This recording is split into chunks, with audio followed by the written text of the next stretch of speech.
নমস্কার বন্ধুরা, শুভ বিকালের অনেক অনেক শুভেচ্ছা। তো বন্ধুরা, এখন বিকালবেলা, এখন চলে এসেছি কাঠ গোছাতে। বিকাল কি সন্ধ্যের কাছাকাছি। তো এই যে কাঠের ঝাপটা দেখতে পাচ্ছ, এই ঝাপটাকে সরাতে হবে। বেশ কয়েকদিন ধরেই বলছি বাপির বাবা যে কাঠের ঝাপগুলো একটু সরিয়ে দাও। তো এখানে ঘরের মাল রাখা হবে, ওই জন্য কাঠগুলো সরাতে হবে। তো সারাদিনে প্রচণ্ড রোদ গরম, ওই জন্য সময় হয় না। আর সেই করতে গেলে ভোর ওদিকে 5টার দিকে লাগতে হবে, আর তা না হলে একদম বিকাল। না হলে কিন্তু সারাদিন প্রচণ্ড রোদ, রোদের তাপ বুঝতেই পারছো। আর কাঠের কাজ করলে কাঠের মধ্যে পিঁপড়ে কত রকম কিছু থাকে। সত্যি কথা বলতে, যে কাজে আমি একবার লাগি সেই কাজ কিন্তু কমপ্লিট করে দিয়ে উঠি। তো এই যে দেখো, এই জ্বালানি কাঠগুলো সব এখন আমার বয়ে নিয়ে যেতে হবে। একটা জিনিস দেখবি, করে দিলে সব ভালো, আর না করে দিলে একদমই খারাপ। তো যাই হোক, আমি কিন্তু কাজের ভয় একদম করি না, সে যত বড় কাজ হোক না কেন। আর হ্যাঁ, আজকে বাপিকে নিয়ে একটু গেছিলাম গোসাবাতে। তো সেটা তোমাদেরকে পরে বলবো যে কেন গিয়েছিলাম গোসাবাতে। তো অবশ্যই বুঝতে পারবে। তো যাই হোক, এখন কাঠগুলোকে ঝাঁপিয়ে রাখা হচ্ছে বাথরুমের পাশে। তো আমার একটু ভিডিও দিতে লেট হয়ে যাচ্ছে, কারণ প্রচুর চাপের মধ্যে আছি, আর তার উপরান্তে এডিটিং করতে অনেকটা সময় লেগে যাচ্ছে। ওই জন্য তোমরা কিছু মনে করো না, তোমরা আমার একটা পরিবারের মতো, সব কিছু মানিয়ে নেওয়ার ক্ষমতাও তোমাদের রয়েছে। তো এই যে দেখো, কাঠগুলো কিন্তু যথেষ্ট বড় বড় লম্বা, আর এগুলো কিন্তু সেই কাঁচা অবস্থায় একদম ঝাঁপানো ছিল। আর দেখো আমি একসাথে কতটা করে কাঠ নিয়ে যাচ্ছে। আমার বাপি তো হয়ে যাচ্ছে, বাপি বলছে একসাথে অত করে নেওয়ার কি দরকার। তো আমি বলছি যেহেতু আমার কাঠগুলো বইতে হবে, ওই জন্য আর দেরি করবো না। আজকে আমি বেশ কিছু কমেন্টের রিপ্লাই দেবো। তো এখানে উৎপল দাদাভাই বলছো যে প্রিয়া, এখন খুব গরম পড়েছে গো, আমাদের এখানেও প্রচুর গরম। 2-3 বার চান করতে হচ্ছে প্রিয়া। আজ আমিও খেলাম চিকেন আর আমের চাটনি। আমাদের এখানে চিকেন এখন রেট যাচ্ছে 200 টাকা করে। বাপির গামছাটা তো বাপির থেকেও ছোট, চান করে এসে খেতে বসেছে, খুব ভালো হয়েছে। ভালো থাকবে, বাপিকে নিয়ে অনেক অনেক ধন্যবাদ। খুব ভালো লাগলো উৎপল দাদাভাই, তুমি আমার প্রত্যেকটা ভিডিওতে কমেন্ট করো। খুব খুব ভালো থেকো তোমার পরিবারকে নিয়ে, অনেক এখানে মণি দিদিভাই বলছো কি মিষ্টি তোমার বিড়াল ছানাগুলো, সোনা ছেলে তোমার ছানাগুলো দেবে। একদমই দেবে না, আমার বাপি কিন্তু বিড়াল, একটা বিড়ালও কাউকে দিতে চায় না। আর শুধু বাপি কেন, আমিও কাউকে দিতে চাই না, আমি ভীষণ পছন্দ করি। দেখো আমার কাজের মাঝখানে আমার ওই চিকু সোনা চলে এসছে, তো আমার যেন কাজটাও কিন্তু খুব কষ্টটাও কমে গেছে। কত সুন্দর, কত কিউট, দেখো আমার দেখলেই মন ভরে। ঠিক আছে, চিকুর মায়ের আবার বাচ্চা হবে, যদি তুমি আসো তাহলে চিকুর মায়ের একটা বাচ্চা তোমাকে দেওয়া হবে, কেমন? এখানে সঞ্চয়িতা দিদিভাই বলছে তুমি বিড়ালদেরকে খেতে দাও বলে আমি তোমার ভিডিও দেখতে ভালোবাসি। ও তাই বুঝি, তাহলে আমাদেরকে কি ভালোবাসো না তুমি? তো ঠিক আছে, অনেক ধন্যবাদ, বিড়ালকে আমিও ভীষণ ভালোবাসি। এখানে মঞ্জু মণ্ডল দিদিভাই আমাকে কমেন্ট করেছে, দিদি খুব ভালো লাগছে ভিডিও। অনেক অনেক ধন্যবাদ, তুমি ভালো থেকো তোমার পরিবারকে নিয়ে। আর এই যে বন্ধুরা, এখন বাজে সন্ধে 7টা 20। তো এই যে দেখো, এখন এই কাঠ বওয়ার পরে এই চলে এসেছি। ওই কাঠগুলোর জন্য খুবই সমস্যা হচ্ছিল, তো কাঠগুলো বয়ে দিলাম। হ্যাঁ, আর মানে এই ঝাঁপটা তো হয়ে গেছে, আর আরেকটা ঝাঁপ বড় রয়েছে, সেটা হয়তো 2 দিন বাদে আর কি হবে। আরও নতুন কিছু তোমাদেরকে দেখাবো। এই যে দেখো আমার বাপি, শুধু আমি না, ও দেখো উঠে এসো, ফ্যানের তলায় বসে। এই যে দেখো, ওর গায়ে প্রচণ্ড ধুলো। এখন আমার মুখ টুকগুলো দেখে বুঝতে পারছো। চলো নতুন জিনিস এখন না, পরে চান দান করে এসে তারপরে নতুন জিনিস দেখাবো, সারপ্রাইজ। ঠিক আছে, চলো তাহলে। এই কিছু কাচাকুচি রয়েছে এখন, একেবারে কালকের কাচাকুচিটাও আজকে করে আসে। হ্যাঁ, তাহলে কালকের কাজটা আগে হয়ে যাবে। না না না না, চলো চলো চলো, আর দেরি করো না। কিছু জামা প্যান্ট রয়েছে, সেগুলো কাচাকুচি করবো।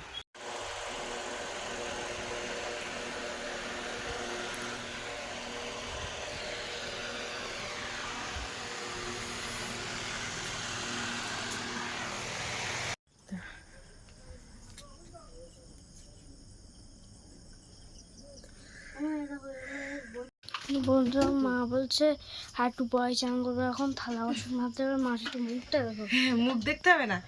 এই যে সব কিছু বলবো, এটি থালা বাসন কেন এখনো পর্যন্ত রয়েছে, মানে সারাদিনে ধোয়া হয়নি। তো এখন যাচ্ছি এই থালা বাসনগুলো ধুয়ে আসি। একটা জিনিস তোমাদেরকে দেখাই, এই যে বারান্দার মাথাটা, এই যে এইখানটায় কিন্তু আমার এই 9 বছর ধরে এই সাইকেলটা কিন্তু ছিল। তো হঠাৎ করে আমার ঝামেলা হলো, ঝামেলা বলতে কি, দেখতে পাচ্ছে যে বেশ কয়েকটা দিন চুপচাপ রয়েছে, কেউ অশান্তি হচ্ছে না, তাই আমার সাইকেলটাকে সরাতে হলো। একদিন আমাকে বললো যে আমার সাইকেলটা সরিয়ে নিচে রাখতে হবে।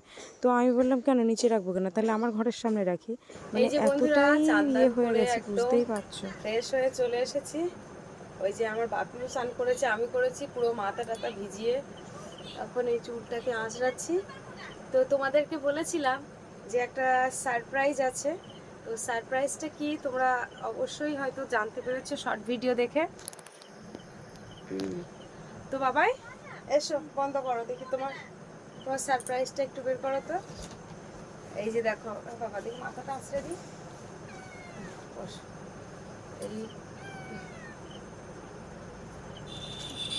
এই যে দেখো সারপ্রাইজ, বসো। এই যে বন্ধুরা, তোমরা বারবারই বলছিলে যে একটা ছোট দেখে একটা ফ্যান কিনে নিয়ে এসো, এদিকে এসো। তো ছোট দেখে বলতে এই ফ্যানটাই নিয়ে আসা হয়েছে। তো এর আগেও বাড়িতে, আমার বাপের বাড়িতে এরকম একটা ফ্যান রয়েছে। তো এই ফ্যানগুলো এর ভালো, সব কিছু সব দিক থেকে এর ভিতরে পার্সপত্র যা আছে ভীষণ ভালো, মানে খারাপই হয় না। এই বাপের বাড়িতে মনে হয় চুল জড়িয়েছে, কই চুল জড়িয়েছে? ও, এইখানে ঘরে ছিল তো এই জন্য চুল জড়িয়েছে। তো যেহেতু বাপির ঠাকুরদাও একটা এরকম ব্যবহার করে, বেশ ভালো, এখনো কোনোদিন সারাই করতে হয়নি। মানে এই 5-6 বছর হয়ে গেছে কিন্তু সারাই করতে হয়নি। বেশ, এই ফ্যানটা কেমন হয়েছে অবশ্যই বলবে। তো এই ফ্যানের একটা এইটুকানি মানে এর জ্যাক লাইন, বুঝতে পেরেছো? এর জন্য একটা সুইচ বোর্ড করতে হবে। তো আমার ঘরে একটাই মাত্র মানে জ্যাক লাগানোর, এবার এই জ্যাকের থেকেই গিয়ে রান্নাঘরে ইন্ডাকশানে রান্না হয়। তাই আমি ভাবছি আর একটা জ্যাক লাগবে, আর একটা সুইচ বোর্ড লাগবে। কারণ এইখান থেকে তো রান্নাঘরে নিয়ে যাওয়া সম্ভব না এইটুকানি তারে। এই রাত্রেও যদি চালানো হয় ওইখানটায় দিয়ে একটা চেয়ারের উপরে দিয়ে রাখতে হবে, তাহলে কিছুটা মানে সুবিধা হবে। আর একটা জিনিস তোমাদেরকে দেখাই। তো জানি এই জিনিসটা দেখে তোমরা অনেকেই আবার অনেক রকম কমেন্ট করবে। তো জিনিসটা আমি তোমাদের না দেখিয়ে পারছি না। এই হচ্ছে ব্যাগের মধ্যে, ব্যাগ বলতে এই ক্যারির মধ্যে। তো প্রথমেই হচ্ছে দেখাই, এই যে একটা কার্ড, মানে এই যে, তো কার্ডটা দেখাই। আর এই হচ্ছে আমার একটা চশমা, যেটা আমার ভীষণ অনেক দিন থেকেই স্বপ্ন, কিন্তু স্বপ্ন সবসময় সত্যি হয়ে ওঠে না। তো আমি যে একটা চশমা ব্যবহার করতাম হলুদ কালারের, পয়সে এখানে ছিল এক্ষুনি, চারকোনা মডেলের একটা চশমা। তো ওই চশমাটা খুব নষ্ট হয়ে গেছে, মানে যে কানায় যেগুলো রয়েছে ওইগুলো নষ্ট হয়ে গেছে। তো ওই চশমাটা আমার মা কিনে দিয়েছিল এখান থেকে 3 বছর আগে, মনে হয় 2-3 বছর, সে কবে দিয়েছিল, সে হনুমান পুজোর মেলায় একবার এইটা করেছিলাম। আর ওই চশমাটা মা কিনে দিয়েছিল, আর এর টাকাটা মা দিয়েছিল। তো তাই মা বলে যে গাড়ি চালাচ্ছিস, একদিন এমন চোখে পোকা পড়েছে যে চোখের পোকাটা মানে ডলতে ডলতে চোখটা এখনো পুরো মানে খচখচানি ভাবটা এখনো যায়নি। তাই মা বলেছে তুই একটা ভালো দেখে দামি দেখে একটা চশমা নিবি, তো চোখটাও বেশ ঠান্ডা থাকবে আর গাড়ি চালানোর পক্ষে খুব সুবিধা হবে। তা যাই হোক, আজকে গোসাবাতে গিয়েছিলাম। তো দামি বলতে, সত্যি কথা বলতে আমার কাছে অনেক দামি। তো এই হচ্ছে চশমার খাপ। আমার বাপ মানে আমার জীবনে এই 27 বছর প্লাস হচ্ছে আমার জীবনে এই দামি বলতে এই চশমাটা, আমি এত দামি চশমা জীবনেও ব্যবহার করিনি। এই চশমাটার দাম নিয়েছে 1300 টাকা বলেছিল, 1370 টাকা বলেছিল। যেহেতু আমি গ্রামের মানুষ, বুঝতেই পারছো গ্রামের মানুষরা কি করে জানো তো, একটু দাম খুব কমায়। হ্যাঁ, তো যাই হোক, দর কষাকষি করে এই চশমাটা 1050 টাকা দিয়ে নিয়ে এসছে। হ্যাঁ, চশমাটা চোখে দেওয়ার পরে চোখটা পুরো ঠান্ডা হয়ে গেছে, আর কি সুন্দর লাগছে, মানে এই যে, তো নাইটির সাথে সব কিছু ড্রেসের সাথে তো চশমাটা মানায় না, একটা ড্রেস মানে পরলে তারপরে আর কি চশমাটা বেশ ভালো মানে। কেমন হয়েছে বলো চশমাটা? আমার তো ভীষণ একটা শখের জিনিস বলতে পারো। তো কি দারুণ লাগছে, চশমাটা চোখে দিয়েছি, তা মানে জামা প্যান্ট পরার সাথে সাথে লুকটা চেঞ্জ হয়ে গেছে। আমি ছবিটা তোমাদের দিয়ে দিচ্ছি কীরকম লাগছে, তোমরা কমেন্ট করবে। হ্যাঁ, তো এই যে দেখো, আর এর এই যে 3টে পাথর রয়েছে এখানে। হ্যাঁ, এই যে এই সাইডে এরকম। তাই আমি বললাম যে এই কালারগুলো উঠবে কিনা, তা বললো যে না, এ পুরো ব্র্যান্ডেড মাল আছে, এইখানটায় লেখা রয়েছে। ভীষণ সুন্দর, আমার তো খুব পছন্দ হয়েছে। তো তোমাদের কেমন লেগেছে অবশ্যই তোমরা জানাবে। তো এই যে বন্ধুরা, রান্নাঘরে চলে এসেছি। আর এই যে দেখো, এই বিকালবেলা ওই থালা বাসন ধুয়েছি সন্ধেবেলা, তার কারণ একটাই। তো আজকে গোসাবায় গিয়েছিলাম, গোসাবা থেকে ওই যে কেনাকাটা করেছি, যেহেতু আমাদের এখানে ঠিকঠাক পাওয়া যায় না, একটা ভালো জিনিস নিতে গেলে মানে দাম যথেষ্ট চড়া। এবার যেহেতু বাপিকে নিয়ে এমনি কোথাও বেরোনো হয় না, ভোটের জন্য ছুটি পড়ে গেছে, তাই ভাবছি একবার ঘুরে আসি, একটু কিছু কেনাকাটা করে আসি। তো নিজের জন্য কিছু কিনলাম। আর এই যে দেখো বাড়িতে এসে এই 3টে ভুট্টা তুলেছি, এখন বাপির পুড়িয়ে দিতে হবে। বাপি কেন, আমিও এরকম। যাই হোক, এখন ভুট্টা পোড়াবো। আর রাত্রে রান্না বলতে এক্ষুনি তোমাদের সাথে কথা বলতে বলতে আমি কিন্তু ওই আম ডাল ছিল দুপুরে, ওইটাকে গরম করেছি। আর ভাত রান্না করব না, একজনের ভাত আছে, ওটা হচ্ছে বাপির বাবার জন্য, আর একজনের আম ডাল রয়েছে। তো এটাকে এখন গরম করে নিয়েছি, যেহেতু আর কিছু গরম বলতে একদম পুরো ফুটিয়ে নিয়েছি। তো একদম ভালো লাগছে না যে রান্না করি। তো রাত্রে একটু মুড়ি খাবো, আর এই যে ভুট্টা পোড়াচ্ছি ভুট্টা খাবো, আর তার সাথে সাথে হচ্ছে ওই একটু গোলা রুটি করবো, মধু দিয়ে খাবো। মধু অনেক দিন হয়ে গেছে খাওয়া হয় না।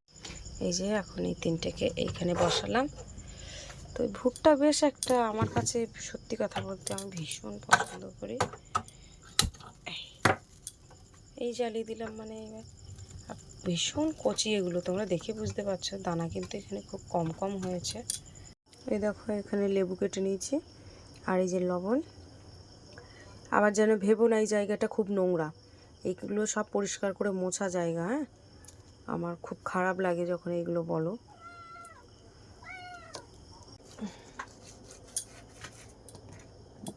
যেহেতু এটা বাড়িতে হচ্ছে, এটা যদি বাজারে হতো, বাজারের থেকে কিনে খেতাম, তাহলে একটা লেবু যে কটার গায়ে চাপতো তার কোনো ঠিক নেই। না এটা আমার না। আচ্ছা, ও সবসময় লক্ষ্য করে দানা কোনটায় বেশি রয়েছে। হ্যাঁ, খেয়ে বলো কেমন হয়েছে। এইটা তো আমার দারুণ।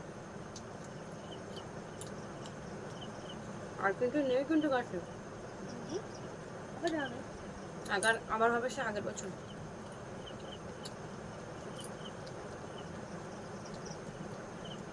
একদম কচি, বেশ দারুণ টেস্ট। এই যে এখানে এই আটা মাখিয়েছি, তারপরে একটা রুটি হয়ে গেছে। তো এখানে শুধু লবণ দিয়ে মাখিয়েছি, তোমাদের দেখাচ্ছি।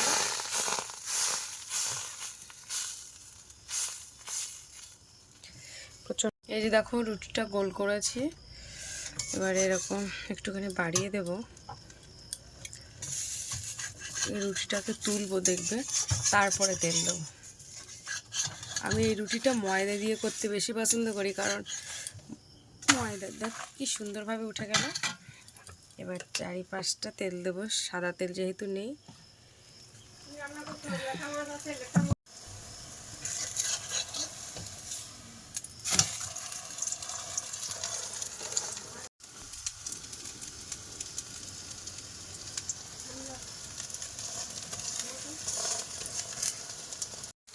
এই যে দেখো একদম লাল লাল করে ভেজেছি।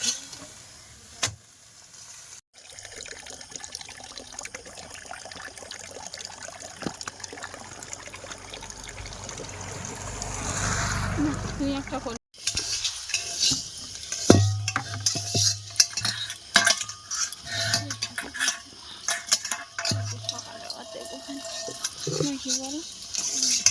কি অবস্থা, রাত 9টা বাজে, এখন জল দিচ্ছে।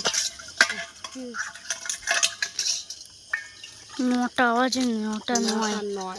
হ্যাঁ, আমি তো ঘরে শুয়ে ফোন দেখছিলাম, তারপর আমার শাশুড়ি চিল্লাচ্ছে জল পড়েছে। ও 2 কলসি নিয়েছে, আর আমি 1 কলসি। আর ওই আমার শাশুড়ির ড্রাম ছিল, তা আমি মনে হয় দেইনি, তার নিয়ে আসে দিয়েছি। ও হবে আস্তে আস্তে, হবে হবে আস্তে না? আস্তে। জল না সুতো। সুতো সুতো পড়তেছে, ওই সুতোর মতো ওই হবে। তোর মতো পড়ছে। তো ফাইনালি জল নিতে এসেছি, এখন বাজে রাত 9টা 9, 9টা 9, 10-11 হয়ে গেছে। তো এখন এই জল নিতে এসেছি। তো সারাদিনে কিন্তু জল আসে না একদম, জল অনেক দূর থেকে বয়ে বয়ে বয়ে বয়ে নিয়ে আসতে হয়। তো যাই হোক, যেহেতু জল এসছে, ওই জন্য ভাবলাম যে একেবারে জলটা নিয়ে যাই, কারণ কালকে আবার জল দেবে কিনা। আবার এই ভোট বলে আমার মনে হচ্ছে রাত্রে কিন্তু জল দিচ্ছি। তার মানে বুঝতে পারছো যে গ্রাম অঞ্চলে কতটা সমস্যা, মানে জলের জন্য ছুটতে হয়, প্রচুর কষ্ট জলের আমাদের। তো যাই হোক, এখন কিছু কিছুক্ষণ বসে থাকবো, আর জলটাও সুতোর মতো পড়ছে। আমি তোমাদের স্কুলটা ঘুরিয়ে দেখাচ্ছি যে স্কুলে কতগুলো লাইট রয়েছে, যেহেতু এখনও কেন্দ্রবাহিনী ঢোকেনি। আসো এদিকে,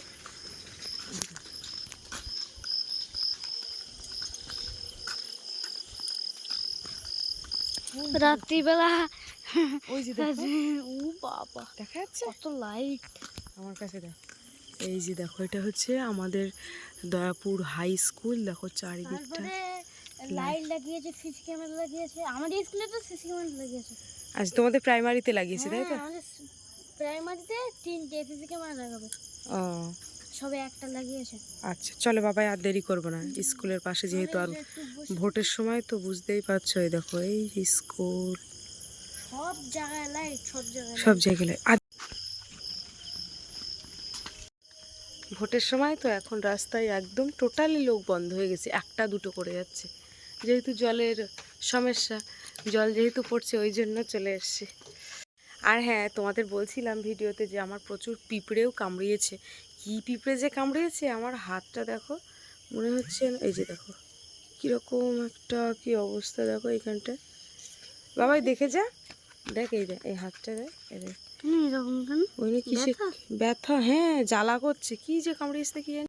হাতটা দেখো কিসে কামড়ালো আমার হাতে। আবার এই হাতে আঁচড়, হ্যাঁ বলো, এই হাতে আঁচড় লেগেছে এইসব।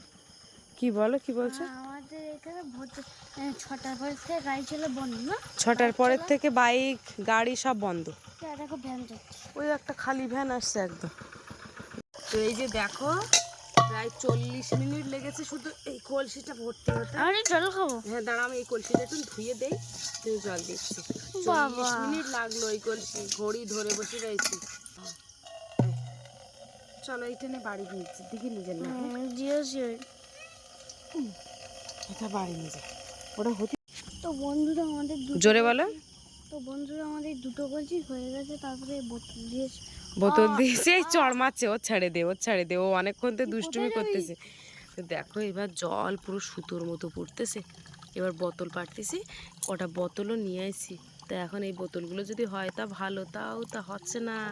একটা বোতলে যদি 10 মিনিট করে লাগে, তাহলে আর কি বলবো, সুন্দর করে।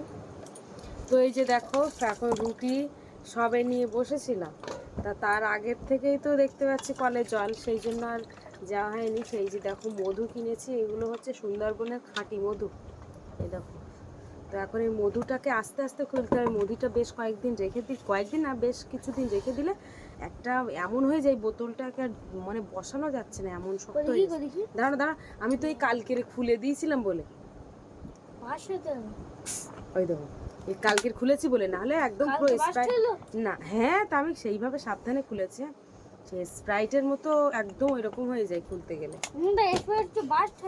না এসো, আজকে আর রাত্রে, আজকে রাত্রে আর এটা এখানেই রাখি, রাত্রে আজকে রুটি আর মধু পড়বে কিন্তু।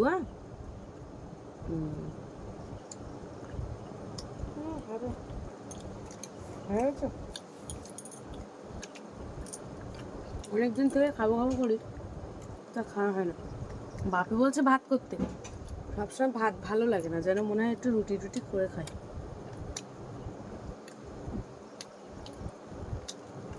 যাই হোক, একই জিনিস এক না করে খেতে সত্যি ভালো লাগে না। আর আমাদের যা বাবানের কি চুলকাচ্ছে মুখ টুকখানে থেকে, আমাদের জলের সমস্যা কিরকম দেখতে পাচ্ছ। এখন 10:30 বাজে, সেই 2 লিটারের যে বোতলটা এ করেছিলাম ওটা হাফ হয়েছে, আর হয়নি, আর বসে পাচ্ছিলাম না। আর বসে থাকা যায়, রাত যদি 1টা বেজে যাবে, বসে থাকতে। বাপি বলছে রাত নাকি 1টা বেজে যাবে আর কি। তো যাই হোক চলে এসছে, আর বসে এদিকে খিদেও পেয়ে গেছে।